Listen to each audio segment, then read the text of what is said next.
Hello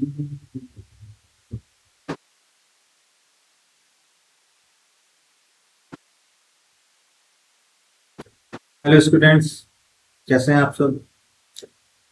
तो आज चलते हैं अपनी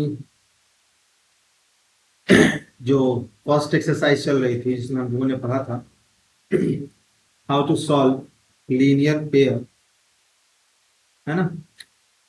उसी की फर्स्ट एक्सरसाइज से कुछ बचे हुए क्वेश्चंस थे, उन पे आज हम लोग डिस्कशन करेंगे, जिसमें क्वेश्चन नंबर फोर्थ सबसे पहला आता है जो बचे हुए क्वेश्चन थे उसमें से। This is question number fourth जो स्क्रीन पे आपके सामने है। Which of the following pairs of linear equation are consistent, inconsistent? If consistent, obtain the solution graphically. Last video में मैंने आप लोगों को बताया था, समझाया था कि कैसे पता करते हैं कि कोई भी इक्वेशन जो गिवन है वो कंसिस्टेंट है या इनकंसिस्टेंट है। इसके लिए मैंने आपको बताया था कि हम लोग क्या फाइंड करते हैं, रेशियो।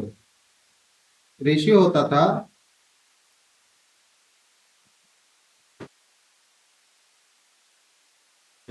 था A1 upon A2 is equal to B1 upon B2।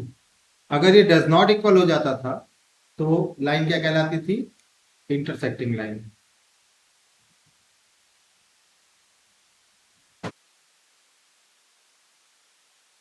Intersecting line बन जाती थी। और अगर A1 upon A2 is equal to B1 upon B2 is equal to C1 upon C2 हो जाता था तो लाइन हो जाती थी कोइंसिडेंट। और तीसरा मैंने आपको बताया था कि अगर A1 upon A2 is equal to B1 upon B2 does not equal to C1 upon C2 उस केस में लाइन हो जाती थी पैरेलल। तो जब इंटरसेक्टिंग लाइन होती थी तब उसके सॉल्यूशंस मिलते थे। वो सॉल्यूशन क्या होते थे, यूनिक सॉल्यूशन होते थे। जब कोइंसिडेंट लाइन होती थी तब भी उसके सॉल्यूशन मिलते थे, और तब कैसे सॉल्यूशन होते थे, इनफाइनाइटली मेनी सॉल्यूशंस होते थे। और जब पैरेलल लाइन होती थी तब उसके एक भी सॉल्यूशन नहीं मिलते थे, क्योंकि दोनों लाइन पैरेलल चल रही होती थी, कहीं भी इंटरसेक्ट नहीं कर रही होती थी। और जब लाइन कहीं भी इंटरसेक्ट नहीं करेंगी तो उसका एक भी सॉल्यूशन नहीं मिलेगा। तो इन दो केसेस में जब लाइन इंटरसेक्टिंग है और कोइंसिडेंट है, हमें सॉल्यूशन मिल रहा है। इट मींस इस केस में हम कहेंगे जो लीनियर इक्वेशन है वो क्या है, कंसिस्टेंट है। कंसिस्टेंट, ये लास्ट टाइम पे मैंने आपको बताया था। और पैरेलल के केस में हम लोग क्या कहते थे, इनकंसिस्टेंट। ये मैंने तो सबसे पहले फर्स्ट पार्ट में हमें यही चेक करना है कि लाइंस कंसिस्टेंट है या इनकंसिस्टेंट। अगर इक्वेशन जो लीनियर इक्वेशन दी हुई है अगर वो कंसिस्टेंट आ जाती है तो हमें उसका सोल्यूशन भी ग्राफिकली ढूंढना है। तो चलते हैं, सबसे पहले चेक करते हैं कि लाइन कंसिस्टेंट है या इनकंसिस्टेंट है।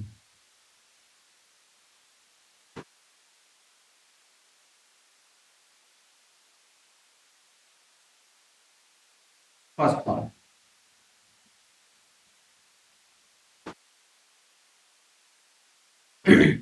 लिखा हुआ है x प्लस वाई।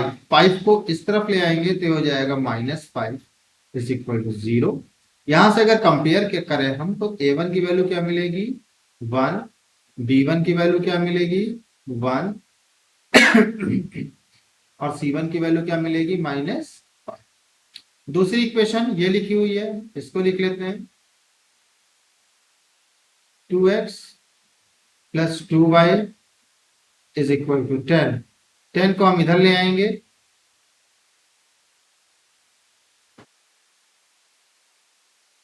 10 को इधर ले आएंगे तो ये हो जाएगा -10 इज इक्वल टू 0। और यहां से अगर a2 की वैल्यू निकालेंगे तो कितनी आएगी, 2।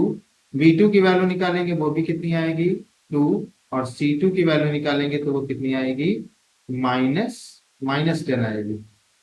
c2 की वैल्यू निकल के आएगी -10, -10 आ जाएगी। अब इन सारी वैल्यूज के हिसाब से हमें चेक करना होगा। तो सबसे पहले हम क्या चेक करेंगे, a1/a2 क्या आता है। a1/a2 करेंगे तो आएगा 1/2। क्यों? क्योंकि a1 1 है और a2 2।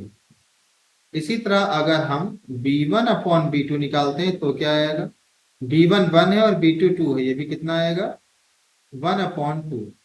और अगर हम c1/c2 निकालते हैं तो क्या आएगा, -5/-10।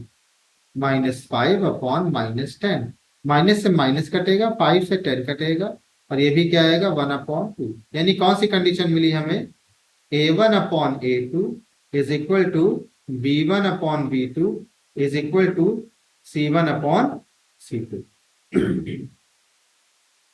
और अगर a1/a2 b1/b2 c1/c2 तीनों इक्वल हो गए तो क्या होता है, लाइन कैसी हो जाती है, कोइंसिडेंट हो जाती है। और कोइंसिडेंट के केस में जो सोल्यूशन होता है वो क्या होता है, मतलब जो पेयर ऑफ लीनियर इक्वेशन होती है क्या होती है, कंसिस्टेंट। तो हमें कंसिस्टेंट मिल गया और अब हमें इसका सोल्यूशन फाइंड करना है। बट सबसे जो मेन पॉइंट आता है वो आता है कि कितने सोल्यूशन इसके हम फाइंड कर सकते हैं। इसके सोल्यूशंस होंगे इनफाइनाइटली मेनी, जिसको जिसको मतलब फाइंड करना इम्पॉसिबल है। क्योंकि जब एक सोल्यूशन हो तो उसे फाइंड किया जा सकता है, इनफाइनाइटली मेनी सॉल्यूशंस होंगे तो सारे के सारे उसके आंसर्स होंगे। जो भी सोल्यूशन उस लाइन को सेटिस्फाई करेंगे वो उसके आंसर्स होंगे। तो चलते हैं इसके ग्राफ पार्ट पे, लेकिन उससे पहले सेकंड को भी चेक कर लेते हैं कि वो क्या है।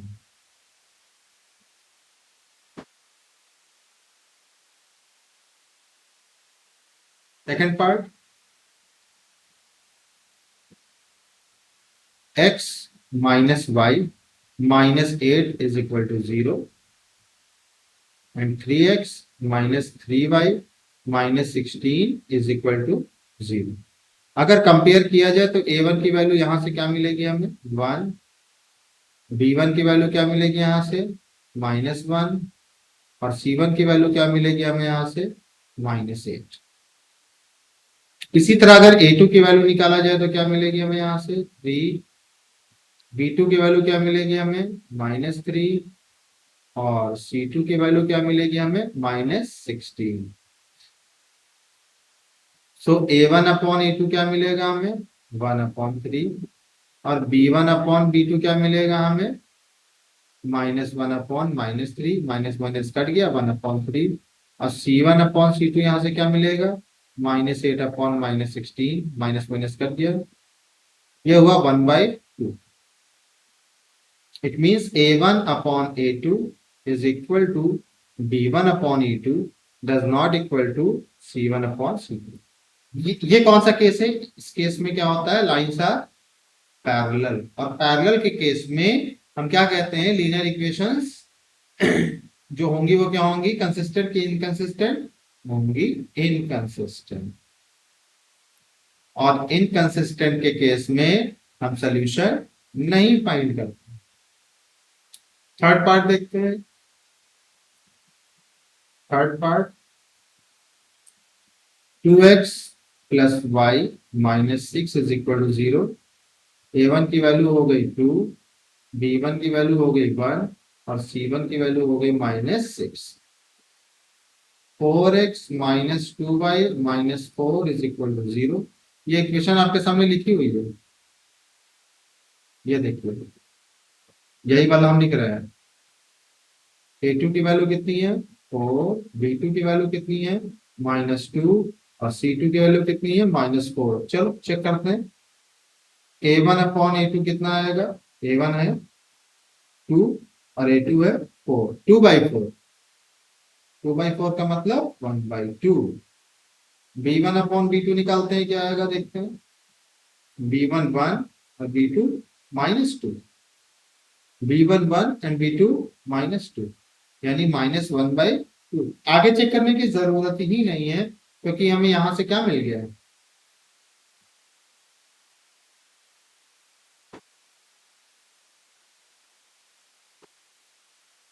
हमें यहां से वो कंडीशन मिल गई कि A1 upon A2 does not equal to B1 upon B2, है ना। A1 अपॉन A2 1/2 है और B1 अपॉन B2 -1/2 है, दोनों इक्वल हो ही नहीं सकते हैं। तो ये कौन सी कंडीशन है? ये कंडीशन है इंटरसेक्टिंग लाइन की। ये कंडीशन है इंटरसेक्टिंग लाइन की। और इंटरसेक्टिंग के केस में हम क्या कहते हैं? जो पेयर ऑफ लीनियर इक्वेशन है वो क्या है? कंसिस्टेंट। और अगर कंसिस्टेंट है, लिखा हुआ है ना, if consistent obtain the solution graphically. तो इस केस में यानी से थर्ड केस में हमें सॉल्यूशन ग्राफिकली पता करना होगा। तो दो कंडीशन मिली, मतलब दो पार्ट मिले हमें, एक सेकंड, एक थर्ड और एक फर्स्ट। इन दोनों में हमें ग्राफिकली इसके सॉल्यूशन फाइंड करने हैं। अब आता है चौथा पार्ट। चौथा part 2x -2y -2 is equal to 0. What is the value of a1? a1 is 2 और b1 की क्या हो सकती है? -2, c1 की -2। दूसरी लाइन लिखते हैं 4x -4y -5 is equal to 0। a1 की वैल्यू 4, b1 की वैल्यू -4 और c1 की वैल्यू -5। चेक करते हैं। अगर हम a1 अपॉन a2 निकालते हैं तो क्या आएगा? a1 है 2 और a2 है 4, 2/4। 4 का मतलब क्या होता है? 1/2। ठीक। अच्छा, अगर हम b1 अपॉन b2 निकालते हैं, b1 है -2 और b2 है -4, तो क्या मिलेगा? -2 अपॉन -4, माइनस से माइनस कट जाएगा, 2 से 4 कटेगा, 1/2 ये भी आ गया भाई, बहुत बढ़िया। अब अगर C1 अपॉन C2 निकालते हैं तो C1 है -2 और यहाँ थोड़ा सा प्रॉब्लम है, ये मैंने 1 लिखा हुआ है, ये क्या होगा? A2 होगा।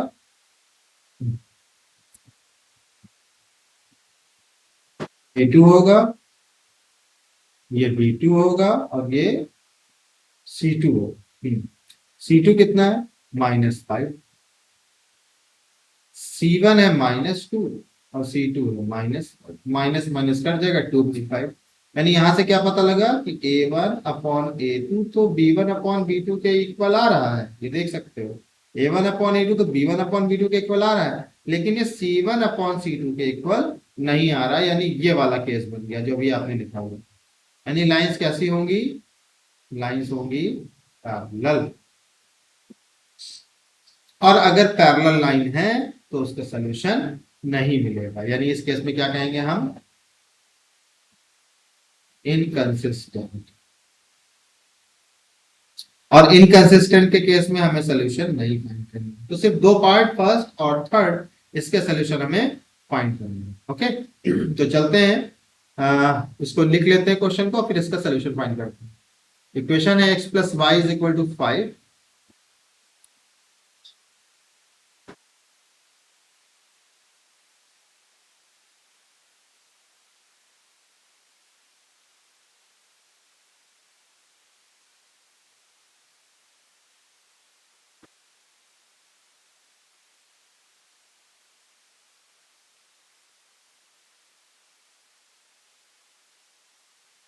सही है, ठीक है।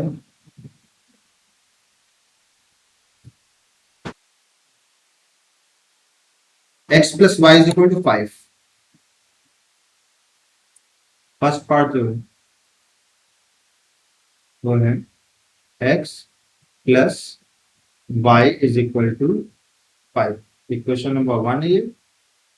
और सेकंड इक्वेशन है 2x + 2y = 10। x + 2y = 10।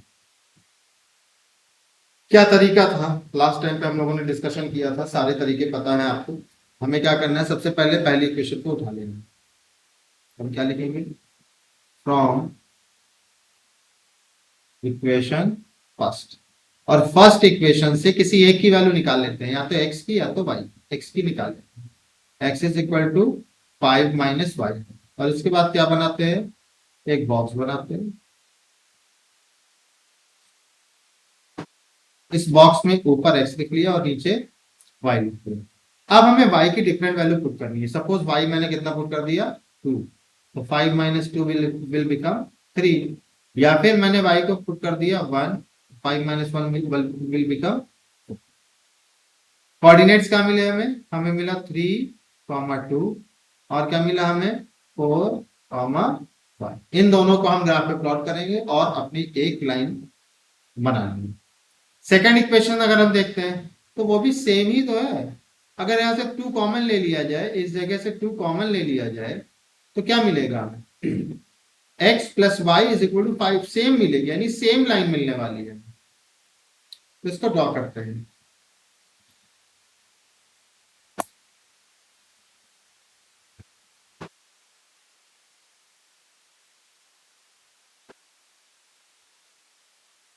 करने के लिए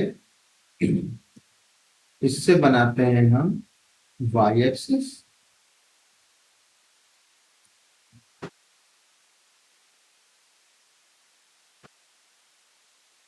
ये x एक्सिस आपकी ऑलरेडी बनी हुई है।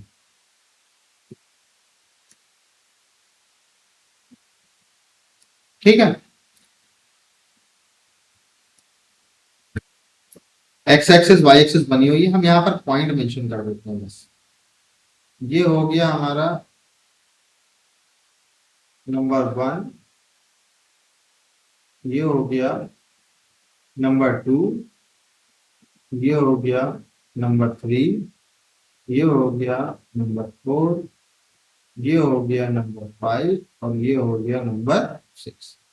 ऐसे यहां पर बना देते हैं। ये हो गया नंबर 1, ये हो गया नंबर 2, ये हो गया नंबर 3, ये हो गया नंबर 4, ये हो गया नंबर 5 और ये हो गया नंबर 6। ठीक है, पॉइंट क्या आए थे? आई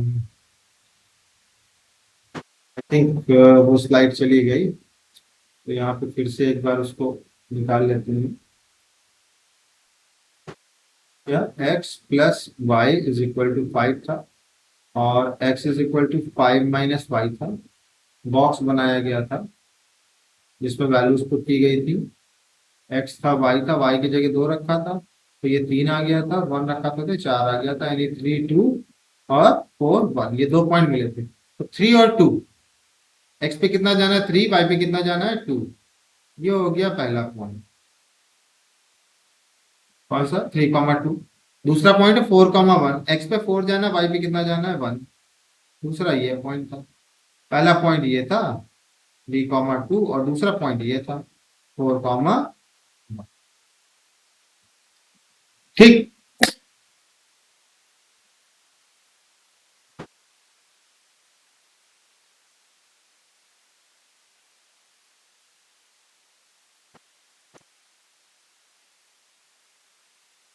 इसी से हमें लाइन बना।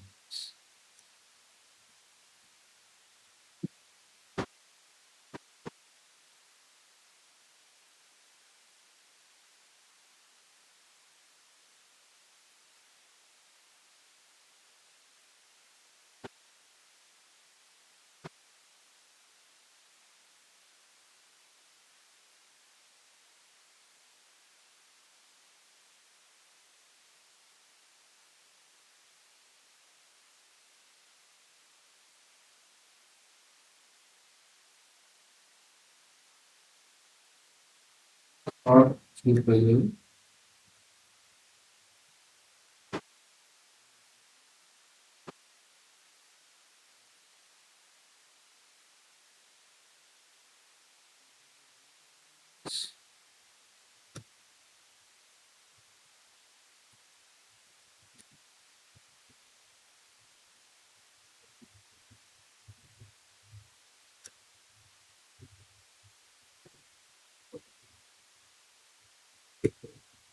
ये ये लाइन आपको दिख रही है, ये आपने लाइन इसकी बना दी। अब अगर पूछे उसका सोल्यूशन क्या होगा, तो इस लाइन पे जितने पॉइंट रखे हुए हैं ये सारे इसके सोल्यूशन हैं। इस लाइन पे जितने पॉइंट आपको दिख रहे हैं, जितने भी पॉइंट मिलेंगे वो सब उसके सोल्यूशन है। तो उसका सोल्यूशन क्या होगा? Infinitely many solution. चलते हैं थर्ड पार्ट पे। थर्ड पार्ट की लाइन है 2x plus y is equal to 6। Third part जो सॉल्व करना है, x plus y is equal to 6 और 4x minus 2y, 4x minus 2y is equal to 4। 4x minus 2y is equal to 4। ये दो equation है। तो अगर हम पहली इक्वेशन को उठाते हैं फ्रॉम इक्वेशन फर्स्ट, और यहां से हम किसकी वैल्यू निकालते हैं? y की वैल्यू निकालते हैं। y इज इक्वल टू हो जाएगा 6 माइनस 2x और बना लेंगे एक बॉक्स।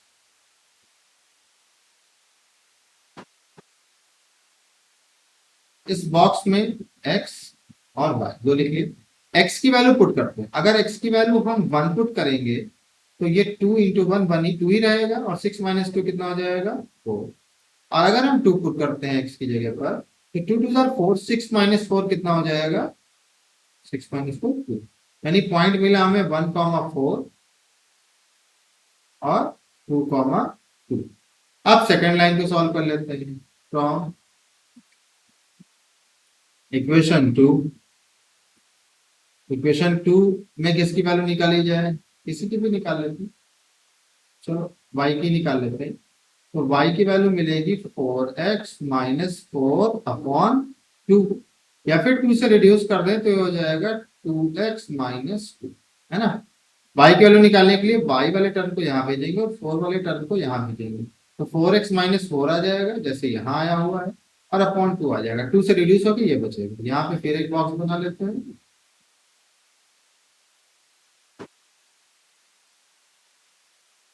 ये x आया और ये y आया।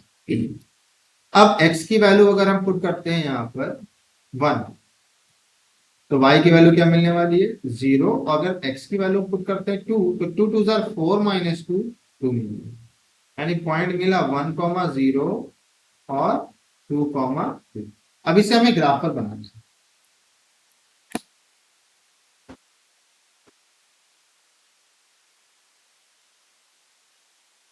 ग्राफ को हम पहले ही सेट कर लेते हैं।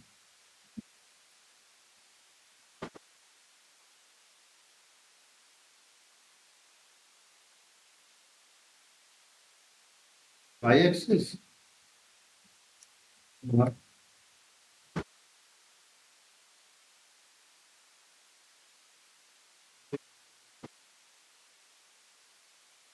x axis. ठीक, अब इस पे नंबरिंग डाल देते हैं। नंबरिंग के लिए ये वाला हो गया आपका 1, ये वाला हो गया 2, ये वाला हो गया 3, ये वाला हो गया 4, ये वाला हो गया 5, ये वाला हो गया 6। ऐसे इधर डाल देते हैं नंबरिंग। ये वाला हो गया 1, ये हो गया 2, ये हो गया 3, ये हो गया 4, ये हो गया 5, ये हो गया 6। अब सबसे पहला पॉइंट क्या है? 1,4।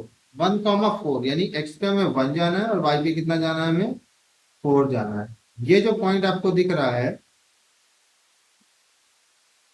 यही पॉइंट आपका है 1,4। फिर बनाना है हमें 2,2, यानी x पे भी 2 जाना है और y पे भी 2 जाना है। तो ये वाला पॉइंट आपका हो गया 2,2। ये हो गया 2,2, ये हो गया 1,4। यही था ना। अब एक स्ट्रेट लाइन लेनी है हमें और इसे मिला देना है।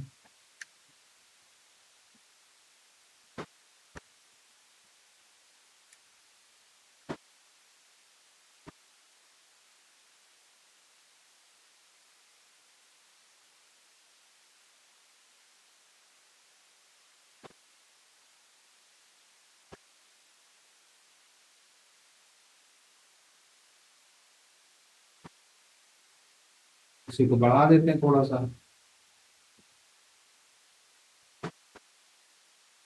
ये बन गया आपका ग्राफ। देखा, ये पहली लाइन आपने ड्रॉ कर दी। अब दूसरी लाइन, उसके कोऑर्डिनेट क्या है, 1,0, यानी x पे 1 जाना है, y पे में जाना ही नहीं है। तो ये हो गया आपका पहला पॉइंट, जिसको हमने क्या कहा, 1,0। और दूसरा पॉइंट क्या है, 2,2, यानी यही वाला पॉइंट है दूसरा। अब एक और आपको स्ट्रेट लाइन बनानी है, एक और आपको स्ट्रेट लाइन बनानी है।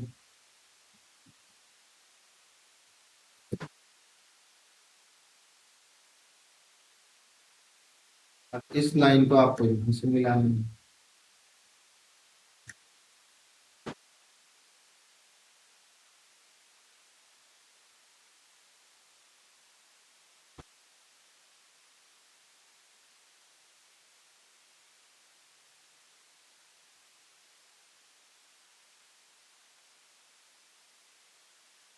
ये बन गई। तो ये हो गया graph, second equation, third part का।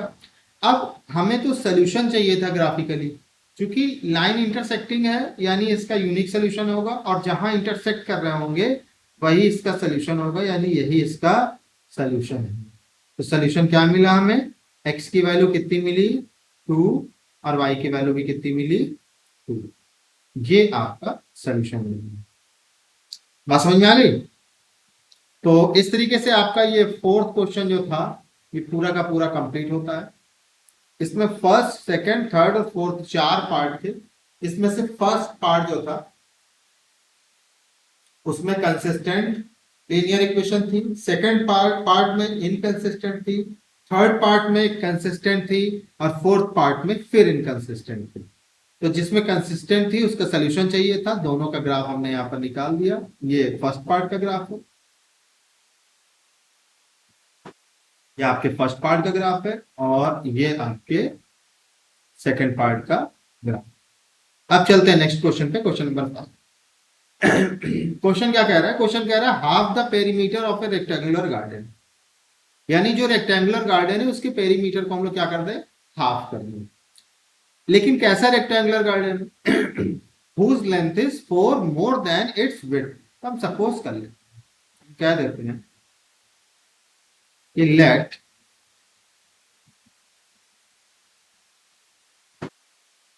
width बी x, और लेंथ कितनी ले लें भाई, length B y।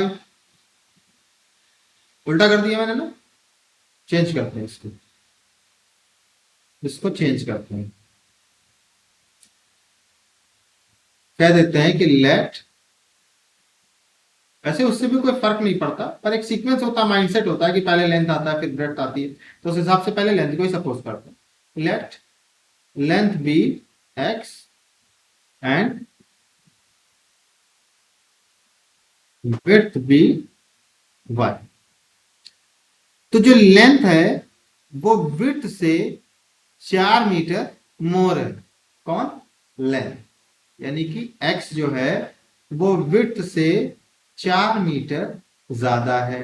This is your first equation, है ना। और जो पेरीमीटर, अगर इसको हाफ करते हैं तो कितना हो जाएगा, 36 लिखा हुआ है ना। Half the perimeter of A rectangular garden is 36। तो पेरीमीटर क्या होता है, पेरीमीटर होता है 2 लेंथ प्लस ब्रेड्थ, और ये कितना है, 36 है। तो 2 से 36 कटेगा, कितना बचेगा, 18, यानी x plus y is equal to 18। एक इक्वेशन ये मिल गई। अब अगर पहली इक्वेशन को हम सॉल्व करते हैं तो उसके लिए हम क्या कर लें, एक बॉक्स बना लें, क्योंकि उसमें से ऑलरेडी x की वैल्यू निकली हुई है, इसलिए हमें वैल्यू नहीं निकालनी है। ये x लिखा, ये y लिखा। अब अगर y की जगह हम 0 पुट करते हैं, x की ये 0 हो गया, क्या बचा 4, x की वैल्यू मिल गई हमें 4। और अगर y की जगह हम 1 पुट करते हैं तो x की जगह कितना मिलेगा हमें, 5। तो पॉइंट क्या हो गए, 4,0 एंड 5,1। अब अगर दूसरी इक्वेशन हम सॉल्व करते हैं फ्रॉम इक्वेशन 2, तब क्या होगा, यहां से किसी एक की वैल्यू निकालनी पड़ेगी, यहां से चलो एक्स की निकाल लेते हैं। X is equal to 18 - 1। यहां जब हम बॉक्स बनाएंगे तो हमें वैल्यूज मिलेंगी, कुछ बड़ी वैल्यूज दिख रही है ना। y की जगह पर अगर हम 9 पुट करते हैं तो 18 - 9 कितना मिलेगा, x भी 9 मिलेगा। और y की जगह पर अगर हम 10 पुट करते हैं तो 18 - 10 8 मिलेगा। तो यहाँ कोऑर्डिनेट क्या मिले, 9, 9 एंड 8, 10। अब हमें इसे क्या करना है, ग्राफ पर प्लॉट करना है। क्यों, क्योंकि हमें क्या फाइंड करना है, find the dimension of the garden. हमें गार्डन के डायमेंशन पता करने हैं, find the dimension of the garden. तो गार्डन के डायमेंशन यानी एक्स और वाई की वैल्यू हमें पता करनी है। तो ग्राफ प्लॉट करते हैं, पहले ग्राफ को सेट कर लेते हैं।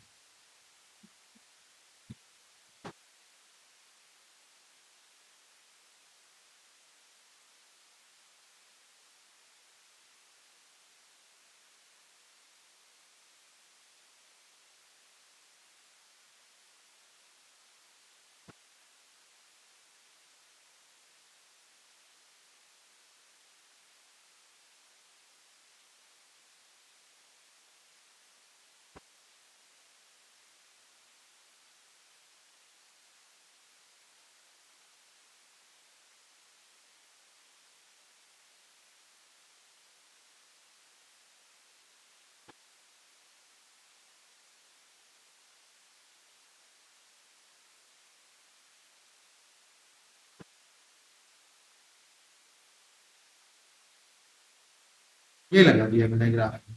अब इस पर नंबरिंग कर लेते हैं।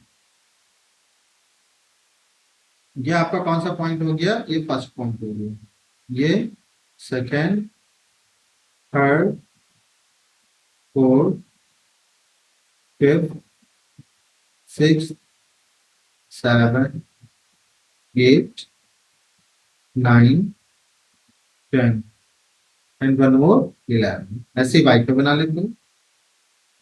1,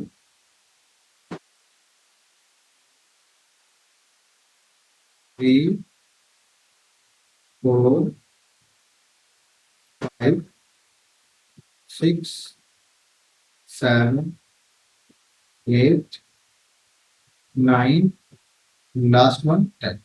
अब देखते हैं हमें प्लॉट प्लॉट कौन सा करना है। पहला पॉइंट आपका 4, 0, यानी एक्स पे हम गए 4 और वाई पर हम गए ही नहीं। This point denotes 4, 0।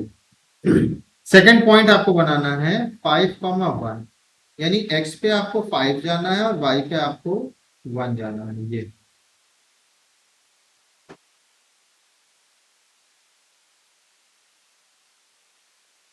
ये पॉइंट हो गया 5, 1। और अब हमें क्या करना है, अब हमें एक स्ट्रेट लाइन से इसे मिला देना है। ठीक,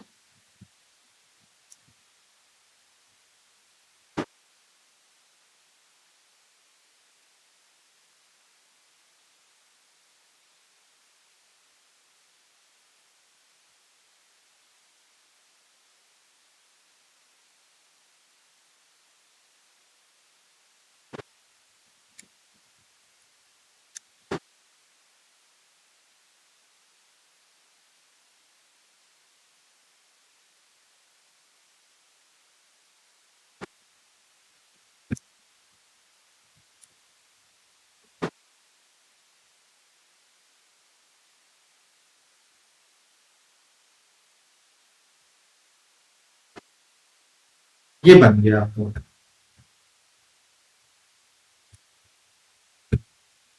ये ग्राफ आपका तैयार हो गया पहली लाइन का। अब दूसरी लाइन का ग्राफ देखते हैं।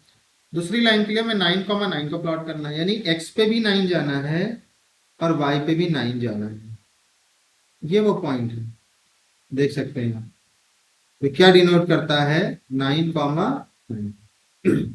दूसरा पॉइंट क्या है, 8, 10। एक्स पे 8 जाना है और वाई पे कितना जाना है, 10। ये वो पॉइंट है। तो क्या बताएगा आपको, 8, 10। अब हमें क्या करना है, इसको भी एक लाइन से ज्वाइन कर देना है। तो एक लाइन से इसको भी ज्वाइन कर देते हैं।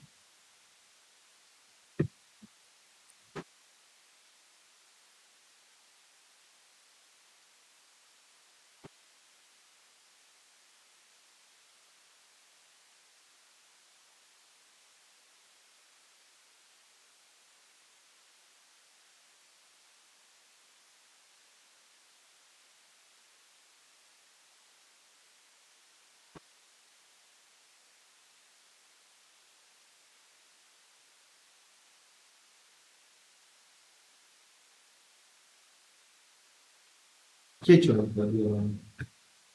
और इस तरीके से ये दोनों लाइन आपस में जहां इंटरसेक्ट कर रही है, कहा, जहां मीन्स कहां इंटरसेक्ट कर रही है, थोड़ा सा इसको और सेट करते हैं, थोड़ा सा और सेट करना पड़ेगा इसको, तब इसका एग्जैक्टली इंटरसेक्शन मिल रहा है। This one, this is quite perfect. ये इंटरसेक्शन हमें कहाँ मिल रहा है, हम ये पॉइंट मिल रहा है इंटरसेक्शन, यही सोल्यूशन है। यहाँ देखा जाए तो x की वैल्यू कितनी मिल रही है, ये कहाँ आ रहा है, ये इसके बगल में 11 के ठीक बाद में आ रहा है। 10 से 11 के बीच में कितने पार्ट है, 10 पार्ट है, तो ये कितने 1 2 3 4 5 पार्ट है, ये फर्स्ट पार्ट है, यानी 11.2 11.4 11.6 11.8 एंड 12 11.2 x की वैल्यू मिली है मैम, क्या मिली 11.2, और y की वैल्यू क्या मिल रही है, ये 6.8 वैल्यू मिल रही है y की। तो जो लेंथ होगी वो क्या होगी 11.2 होगी, और जो ब्रेड्थ होगी वो क्या होगी 6.8। यहां से हम कह सकते हैं सॉल्व करने पर क्या मिला, x is equal to 11.2 and y is equal to 6.8 निकली ना। तो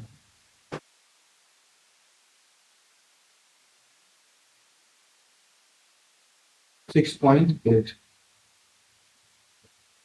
कहीं ग्राफ में आई थिंक थोड़ी सी मिस्टेक हो रही है बनने में, वो मिस्टेक मिल नहीं पा रही है perfectly.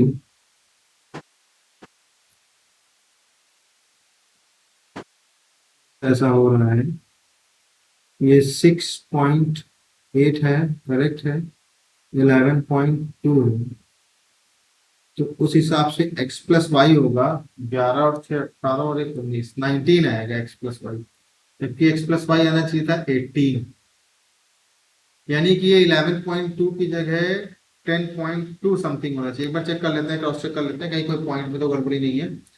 whose length is, it means x is 4 metre more than its width से 4 मीटर ज्यादा, बिल्कुल सही है। और अगर हम y की वैल्यू 0 पुट करते हैं x 4 मिलेगा, क्वाइट करेक्ट। अगर हम y की जगह 1 रखते हैं तो x 5 मिलेगा, यानी 4,0 5,1 बिल्कुल सही है। और half of the perimeter, yes there is a mistake, the question is half of the perimeter, perimeter क्या है 2x प्लस वाई, ये 36 नहीं है, this is wrong. Second equation जो बनी है ये नहीं होगा, ये सेकेंड इक्वेशन इज रॉन्ग, इसको यहां से हटा देते हैं, इस पार्ट पे यहां से हटा दो, this is saved I think, इसलिए इसको कट ही कर देते हैं। सेकेंड इक्वेशन क्या बनेगी, half of the perimeter, perimeter क्या होता है 2x प्लस वाई, और इसका हाफ क्या होगा divided by 2, this is equal to 36, this is equal to 36, इसलिए ये आंसर डिफरेंट आ रहा था, मैच नहीं कर रहा था। ये 36 होगा, यानी 2 से 2 गया, क्या मिलेगा x plus y is equal to 36। Now what is x, x is 36 minus y। अब यहां पर अगर हम ग्राफ प्लॉट करते हैं लाइक दिस, तो x और y की जगह अगर हम 18 रखते हैं तो x भी मिलेगा 18, और y की जगह पर अगर हम 17 रखते हैं तो x कितना मिलेगा 19, यानी यहाँ कोऑर्डिनेट मिलेंगे 18,18 और दूसरा कोऑर्डिनेट मिलेगा 19,17। अब इस ग्राफ पर आपने जो ये पॉइंट बनाया है, this is wrong, this is wrong, इसकी जगह पर आपको कौन सा ग्राफ बनाना है 18 18 19 17 बनाना है, और फिर आपको अपना करेक्ट आंसर मिल जाएगा। पर हम यहाँ बना नहीं सकते, क्योंकि मैक्सिमम अगर हम जाएंगे तो 11 12 13 14 तक जा पाएंगे, उसकी रिक्वायरमेंट कितनी है 18 और 19 की, वहां तक हम जा नहीं सकते, इसलिए सेकंड लाइन का ग्राफ आपको खुद से बनाना होगा। आई थिंक आप सीख चुके हैं कैसे बनाना है, और बनाने के बाद वो लाइन और ये लाइन दोनों जहां इंटरसेक्ट करेंगे वही आपका सोल्यूशन होगा। चलते हैं नेक्स्ट क्वेश्चन पे। Question number 6 is given that the linear equation this, ये एक लीनियर इक्वेशन है आपके पास में, 2x plus 3y minus 8 is equal to 0। हमें क्या करना है, राइट अनदर लीनियर इक्वेशन, हमें और एक लीनियर इक्वेशन लिखनी है, किसमें, इन टू वेरिएबल, दो वेरिएबल में, such that the geometrical representation of the pairs of formed is intersecting line। हमें ऐसी एक और इक्वेशन लिखनी है जो इसके साथ मिलकर इंटरसेक्टिंग लाइन बनाए। तो इंटरसेक्टिंग लाइन की क्या कंडीशन थी कि a1 अपॉन a2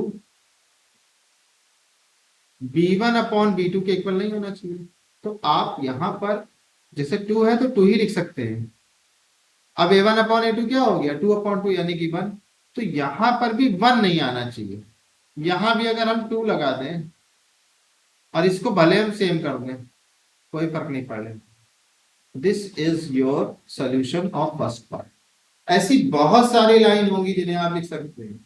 आंसर कुछ और आ सकता है, मेरा आंसर कुछ और आ सकता है, आपका आंसर कुछ और आ सकता है, और किसी और टीचर, किसी और स्टूडेंट का आंसर कुछ और आ सकता है, क्योंकि हम इसकी जगह पर कुछ भी लिख सकते हैं। हम लिख सकते हैं 14x प्लस 3y माइनस 525, हम ये भी लिख सकते हैं। यहां पर भी अगर देखा जाए तो इसमें और इसमें अगर हम इस रेशियो को चेक करेंगे तो a1 upon a2 b1 upon b2 के इक्वल कभी नहीं आएगा, क्योंकि a1 क्या है 2, a2 क्या है 14, a1 अपॉन a2 हमेशा क्या आएगा 1 अपॉन 7, और b1 अपॉन b2 क्या आएगा 1। सो 1 अपॉन 7 1 के इक्वल हो ही नहीं सकता है भाई। a1 अपॉन a2 ये आ गया 1 अपॉन 7, और b1 अपॉन b2 ये है 1। क्या ये टर्म इक्वल हो सकते हैं? कभी नहीं हो सकते। इसलिए बहुत सारे आंसर हो सकते हैं। सेकंड आता है कोइंसिडेंट लाइन। कोइंसिडेंट लाइन की कंडीशन क्या थी? कोइंसिडेंट लाइन की कंडीशन थी कि a1 upon a2 is equal to b1 upon b2 is equal to c1 upon c2।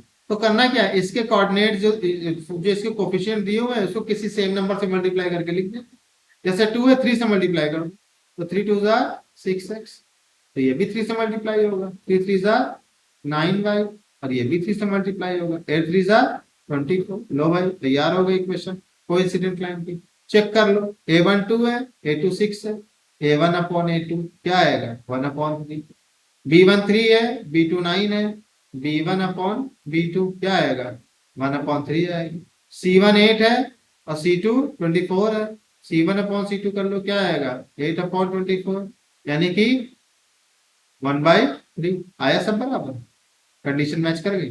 तो ये सोल्यूशन किसका हो गया, थर्ड वाले का। और सेकंड आता है पैरेलल।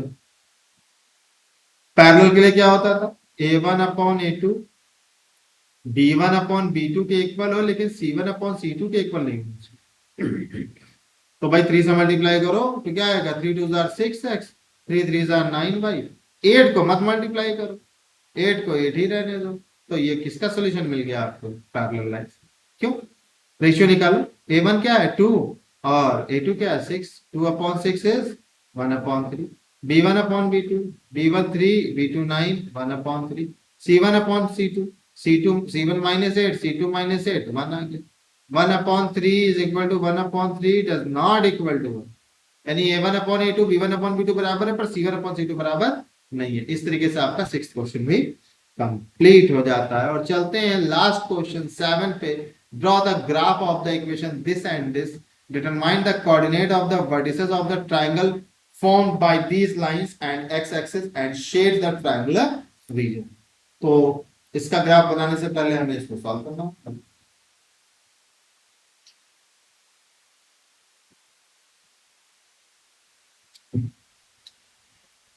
तो इसको सॉल्व कर लेते हैं। यह है x minus y plus 1 is equal to 0। यहां से x की वैल्यू निकाल लेते हैं तो हो जाएगी y माइनस 1, और एक बॉक्स बना लेते हैं।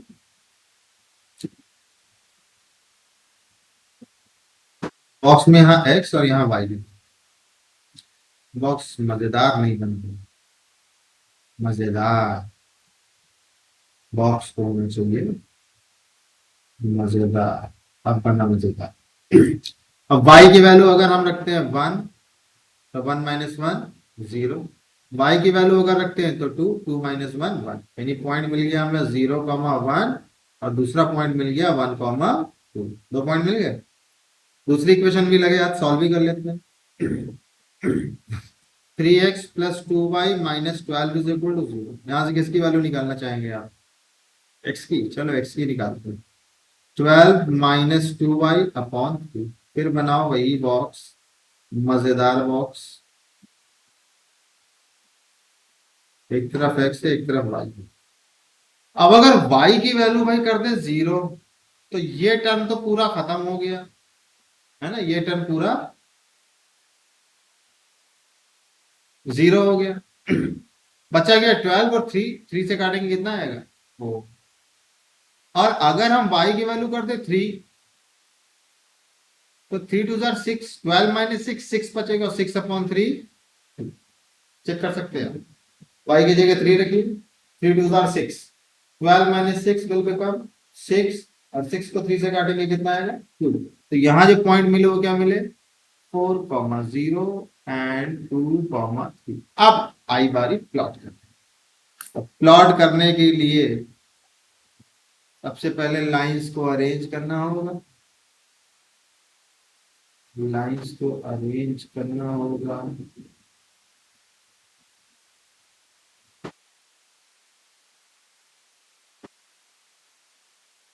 बहुत गंदा काम है, ग्राफ हिलने लग जाता है। सकते हैं और यहाँ पे ला सकते हैं। साथ ही साथ इनका जोड़ीदार यहाँ रख देते हैं बनाकर, और इन्हें भी हम लगा, जोड़ीदार यहाँ रख देते हैं। यस। और अब इन पर नंबरिंग करो। नंबरिंग क्या होगा, ये कहलाएगा 1, ये कहलाएगा 2, ये 3, ये 4, ये 5 और ये 6। बस बहुत है। 1, 2, 3, 4, 5 और 6। अब देखते हैं पहला पॉइंट क्या है। पहला पॉइंट है 0,1। फटाक से 0,1 एक्स पे गए ही नहीं, वाई पे कितना गए, this is 0,1। Second point 1,2 x पे गए 1, वाई पे गए 2, दिस पॉइंट इज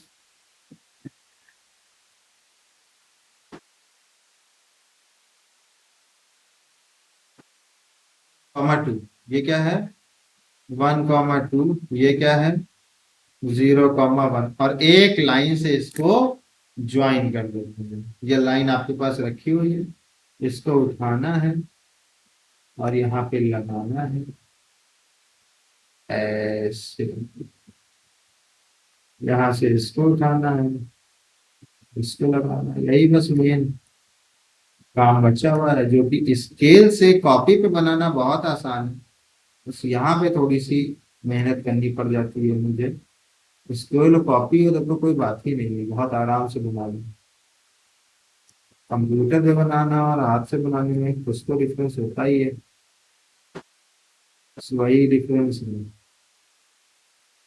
आप लोग भी बोर हो जाते होंगे जब इतने स्लो मोशन में हम लाइंस ड्रॉ करते हैं, लेकिन कभी कभी चलता है। ये बन गए लाइन। अब चलते हैं सेकंड पॉइंट को प्लॉट करते हैं। सेकंड पॉइंट क्या है, सेकंड पॉइंट दिख रहा है आपको 4,0। एक्स पे हम गए ही नहीं, ठीक है, गए 4 गए, अब वाई पे हम गए ही नहीं, तभी तो 4,0 मिलेगा हमें ये पॉइंट। और दूसरा पॉइंट क्या है, दूसरा पॉइंट है 2,3। एक्स पे गए 2 और वाई पे गए 3, ये पॉइंट दिखा। ये पॉइंट क्या है 2,3, और ये पॉइंट है 4,0। चलो इसको भी ज्वाइन कर देते हैं, जो एक एक्स्ट्रा लाइन अपने पास पड़ी हुई है उससे, इसको खींच के लाते हैं कान पकड़ के, और यहाँ पे मिला देते हैं। ठीक है,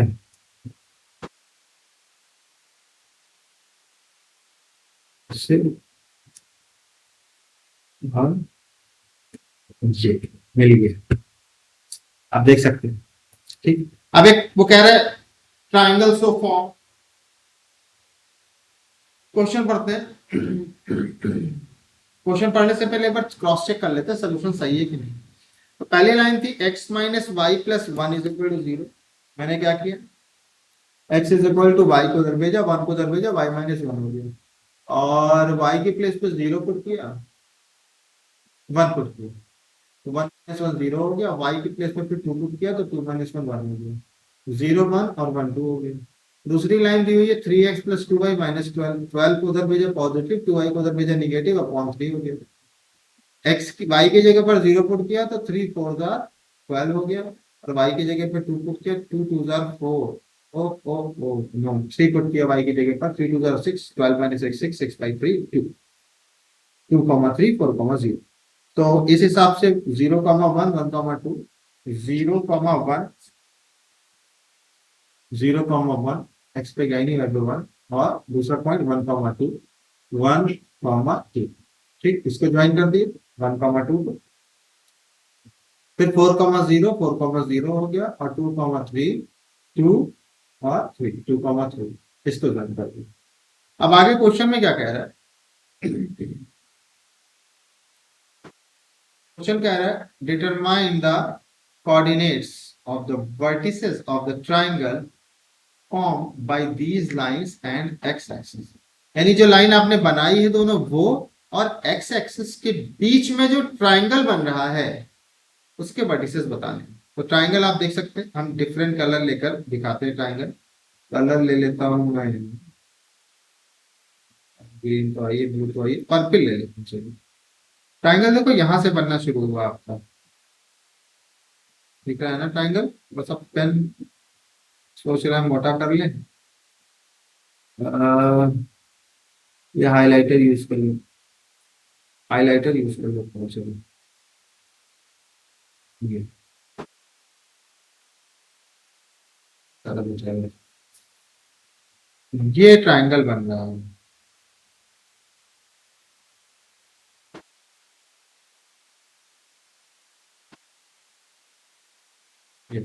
एक्स एक्सिस और दोनों लाइन के बीच में जो ट्राइंगल बन रहा है वो ये ट्राइंगल बन रहा है। इसके कोऑर्डिनेट वर्टिसेस के कोऑर्डिनेट बताने। एक वर्टेक्स ये हो गया इसका, जिसको हमने क्या कहा, ए, मतलब नहीं आ रहा इसमें, हाईलाइट करने में तो मजा आया लेकिन लिखने में मजा नहीं है। तो एक वर्टेक्स ये हो गया ए, एक वर्टेक्स चलो ये ले ले रहे हैं, इसको क्या कहते हैं बी, और एक वर्टेक्स ये ले ले रहे हैं, इसे क्या कहते हैं सी। तो ए और सी तो ऑलरेडी आपको पता है, ए कितना है 2,3, सी कितना है 4,0। बी नहीं पता, बी के कोऑर्डिनेट भी लिख दो भाई। बी कितना गए हम एक्स पे, यहां तक आए -1 और वाई पे गए ही नहीं तो वाई हो गया 0, -1,0। तो इसमें जो सेकंड पार्ट था ना, कह रहा था find determine the coordinate of the vertices, तो आप यहां लिख सकते हैं ए कितना आया था, ए आया है 2,3, लिख दो भाई 2,3। बी कितना आया है -1,0 और सी कितना आया है 4,0, 4, and shaded the triangular region. Shade करने को भी कह रहा है, चलो शेड भी कर देते हैं, क्यों इनकी इच्छा अधूरी रहे, इसको शेड भी कर देते हैं हम लोग, क्या लेकर, हाइलाइटर लेकर।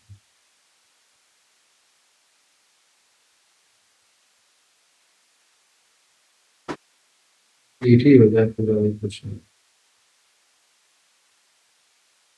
कि जब एग्जाम में आ गया ना ये क्वेश्चन अगर, तो आपको ये सब करना पड़ेगा जो मैं कह रहा हूँ, आपको उसे शेड भी देना होगा, अदरवाइज मार्क्स कट हो जाएगा। लगता है ना कि अरे यार इतना तो पूरा निकाल लिया, एक शेड देने की वजह से नंबर कहाँ कटने वाला है, लेकिन कहाँ नहीं, वाकई में कटने वाला है। क्योंकि बोर्ड की कॉपियां हम लोग भी चेक करते हैं तो मालूम है ये चीज कहाँ का नंबर कटते हैं। ये शेड भी हो गया। नाउ ये आपका परफेक्ट क्वेश्चन तैयार है। तो इस हिसाब से आपके सारे क्वेश्चंस खत्म हो जाते हैं, 7 भी खत्म हो जाता है और ये एक्सरसाइज पूरी खत्म हो गई। अब नेक्स्ट एक्सरसाइज जो 3.2 आएगी, जिसमें हम pair of linear equation in two variable के सॉल्यूशंस को फाइंड करेंगे, लेकिन ग्राफिकली नहीं, अलजेब्रिकली सॉल्व करेंगे, जिसके 3 मेथड मैंने आपको बताए थे। कौन कौन से, substitution, elimination and cross multiplication, उन पे डिस्कशन हम लोग करेंगे। जो कि नेक्स्ट वीडियो में आपको देखने को मिलेगी। अभी के लिए थैंक यू सो मच।